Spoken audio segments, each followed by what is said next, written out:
సంసారంలో ఉంటూనే ఒక సన్యాసిలా బ్రతకొచ్చు. వినటానికి వింతగా ఉన్నా ఇది నిజం. లాహిరి మహాశయులు పెళ్లి చేసుకుని పిల్లలను కన్నారు, ఉద్యోగం చేశారు. కానీ ఆయన మనసు ఎప్పుడూ ఆ పరమాత్మలోనే ఉండేది. మరి మనమెందుకు రోజు ఆఫీస్ టెన్షన్స్, ఇంట్లో గొడవలు, ఫ్యూచర్ గురించి భయంతో నరకం అనుభవిస్తున్నాం? చేతిలో డబ్బు లేకపోతే భయం, ఒకవేళ డబ్బు ఉన్నా అది నిత్యం ఉంటుందా ఉండదా అని చెప్పి ఇంకొక భయం. ఇలా వీటి గురించి ఆలోచిస్తూ మన మనశ్శాంతినే కోల్పోతున్నాం. మీరు ప్రపంచంలో ఎక్కడికి వెళ్ళినా సరే మీరు ప్రశాంతంగా లేకపోతే మీరు అక్కడికి వెళ్ళినా ఉపయోగం లేదు. కాబట్టి సమస్య అనేది ఎక్కడో లేదు, అది మన మనసులోనే ఉంది. అసలు సమస్య ఎందుకు వస్తుందంటే మనం అతిగా ఆశపడటం. మన బంధాలే మనల్ని బాధ పెడుతున్నాయి, మానసికంగా బందీగా చేస్తున్నాయి. ఒకసారి ఒక ఆయన లాహిరి మహాశయుల దగ్గరికి వచ్చి, నాకు సంసారం చాలా బందీఖానాలా అనిపిస్తుంది, అడవులకు వెళ్ళిపోవాలనిపిస్తుంది అని అన్నారు.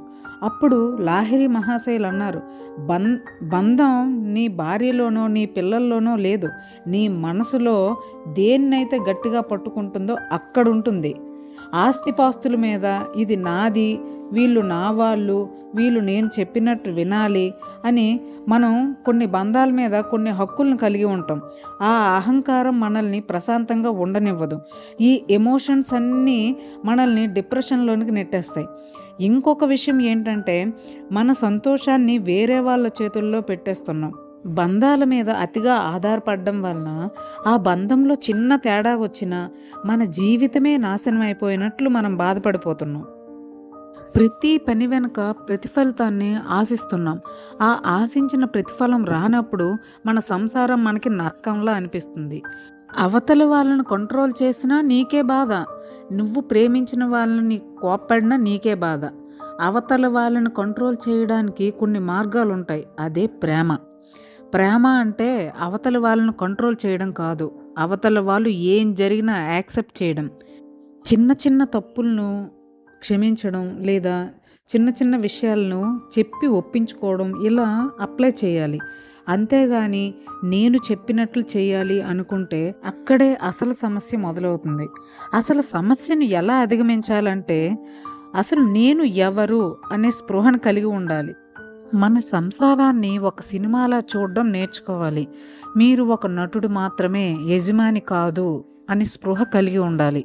అడవిలో సన్యాసి ఏమీ లేకపోయినా ప్రశాంతంగా ఉంటాడు. కానీ సంసారంలో ఉన్న మనిషి అన్నీ ఉన్నా దేనికి అతుక్కుపోకుండా ఉండడమే అసలైన యోగితత్వం. మనిషి సంసారంలో ఉన్నప్పుడు ఎలా ఉండాలంటే తామరాకు మీద నీటి బొట్టులా ఉండాలి. మీరు అందరి మధ్య ఉంటూ అందరినీ పట్టించుకోకుండా ఉండాలి, దాన్నే యోగితత్వం అంటారు. అసలు ఇవన్నీ కాదు.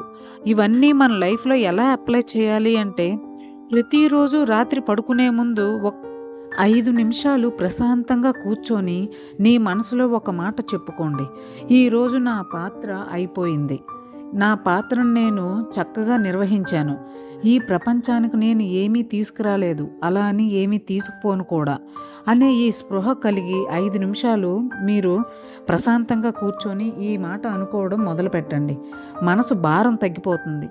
ఇది నా జీవితం అనే సినిమాలో ఒక సీన్ మాత్రమే, ఇది శాశ్వతం కాదు అని మీకు మీరు గుర్తు చేసుకోవాలి.